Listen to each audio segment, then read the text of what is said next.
Beith, Birch, the first light of the path. Keywords: beginnings, purification, renewal, initiation, awakening. Initiation into the hunt. Beith marks the start of the quest. The dragon slayer is not born, but initiated. And Birch, as the first Ogham, symbolizes crossing the threshold from the mundane into the mythic. It is the first breath before the battle cry. Birch is the first step on sacred ground, the gleam of the inner flame just before it ignites. When a slayer takes up the quest, it is not by accident, it is by awakening. Beith is the gate, the glimmer that beckons them forward, not with violence, but with purpose. Purifier of courage. Birch is traditionally associated with cleansing and purification. In old rites, birch was used to drive out unclean spirits, to sweep away the residue of fear and stagnation. The dragon slayer must do the same, not just on the battlefield, but within. To face a dragon, an archetype of primal chaos, corruption, and inner fire, the slayer must first face themselves. Beith cleanses hesitation, strips away the rod of self-deceit, and clears the heart. It purifies the will. It is the sacred staff that sweeps away cowardice. The ritual of purification is not about fragility. It is about power reclaimed through clarity. Rebirth from ashes. After the fire of the dragon, what remains? Beith represents the resilient sprout that rises after destruction. Birch is a pioneer tree, one of the first to return after fire or flood. In this way, it promises rebirth, not just for the land ravaged, but for the slayer's own soul. It speaks of resilience not as brute strength, but as spiritual insistence, the refusal to remain broken.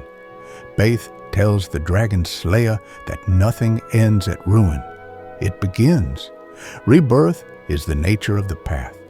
To walk with Beith is to accept that from ash, life stirs again, brighter and bolder than before. White bark as shining armor. The pale shining bark of the birch tree evokes the light of integrity and truth, perhaps even a metaphor for the dragon slayer's code, unyielding, bright against shadow. The birch does not roar, it gleams. Its whiteness cuts through illusion and deceit. As armor, Beith protects not the body, but the spirit. It is the radiant cloak of one who walks in moral clarity. The slayer does not fight only to kill, but to illuminate.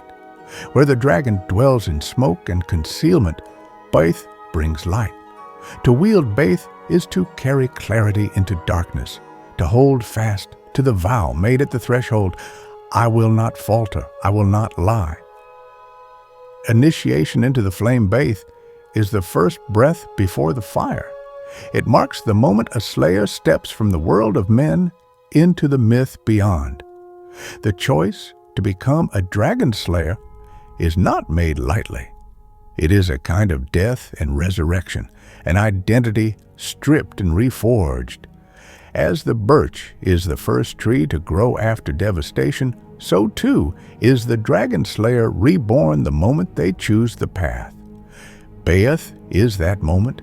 It is the white tree that stands at the gate, the threshold of trial, the cleansing spark of purpose. In this liminal space, Beith offers no guarantees, only the promise that if the slayer steps forward, they will become more than what they were. Spiritual guidance for the dragon slayer. Beith is not simply a beginning, it is an initiation of the soul. It whispers that you were born for this crossing. When drawn or invoked, Beith asks, what within you is ready to awaken? What must be purified before you take up your task? What old fear must burn away so that your truth can rise? The slayer must look within before they raise the sword, because the first dragon is always the self. Beith is the ally who will not fight for you, but will walk beside you as you rise. It is the shield of light, the breath of clarity, and the branch that breaks the trance of forgetfulness. It is the vow you make in silence before the storm. When Beith appears, it does not promise safety. It promises transformation. And for the one who says yes to the flame, it marks the moment the world begins to change.